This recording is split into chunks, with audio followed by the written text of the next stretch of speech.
Bonjour!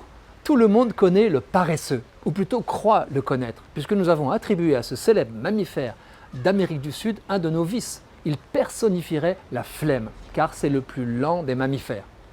Cette appellation anthropomorphique est trompeuse. Le paresseux n'a bien sûr rien d'un feignant.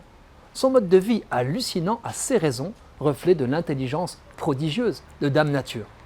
Regardons-le, grimper de ses grands bras à gestes comptés, passer le plus clair de son temps en hauteur, dans les arbres, à l'envers, même pour mettre bas, accroché par ses longues griffes. L'espèce dite à deux doigts, Coloepus didactylus, en a 3 à chaque patte arrière et 2 à l'avant. Elle se nomme aussi Uno. D'abord, expliquons la lenteur de l'Uno. Elle a son intérêt. Elle le protège de son principal prédateur, l'aigle harpie. Presque immobile, le grimpeur passe pour une excroissance végétale ou une termitière. Notre paresseux aurait-il avalé un ralentisseur? La réponse est oui, des feuilles. L'essentiel de sa pitance, des feuilles si pauvres en nutriments et si longues à digérer, jusqu'à 30 jours, qu'elles l'obligent à brider son métabolisme. En dormant jusqu'à 80% de son temps, le paresseux s'économise. Grignotant aussi des branchettes, des baies et quelques insectes, il est si attaché à la canopée de la forêt tropicale humide qu'il vague rarement au sol. Rampant avec maladresse pour changer d'arbre, mais nageant bien, il est alors vulnérable aux prédateurs terrestres, comme l'ocelot et le jaguar.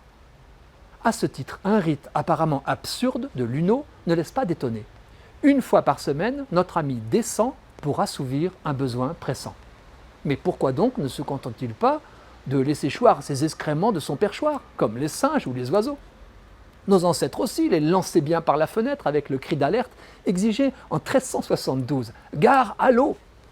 Si notre arboricole descend sans crier gare, c'est à cause d'un papillon. Je m'explique. Le pelage du paresseux est un écosystème qui fourmille de bestioles, mythes, coléoptères, acariens. Il héberge aussi une micro-algue nommée Trichophilus velkeri, qui lui donne, pendant la saison humide, sa couleur verte. Ce verdâtre complète sa lenteur pour l'aider à passer inaperçu dans le feuillage. Les poils de l'Uno sont même dotés de crevasses où l'algue peut proliférer. Or, il se trouve qu'une sorte de mythe, elle aussi attachée au paresseux, habite son pelage en se nourrissant des sécrétions de sa peau et que ce papillon alimente notre algue avec ses déjections et ses cadavres.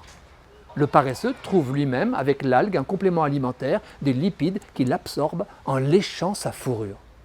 Voilà donc qu'en l'air, 3 espèces coopèrent, une plante, un insecte et un mammifère. Si le paresseux fait l'effort de descendre au sol pour déféquer, c'est pour permettre aux femelles des mythes qu'il héberge de pondre dans ses crottes, car leurs chenilles s'en nourrissent. Le maintien du cycle du papillon dont dépendent les algues qui le colorent est à ce prix. Tout bien pesé, la prise de risque de celui qui opère au sol une fois par semaine est raisonnable au regard de l'avantage sécurité offert par le camouflage. Dans la nature, les choses les plus folles ont toujours une bonne raison.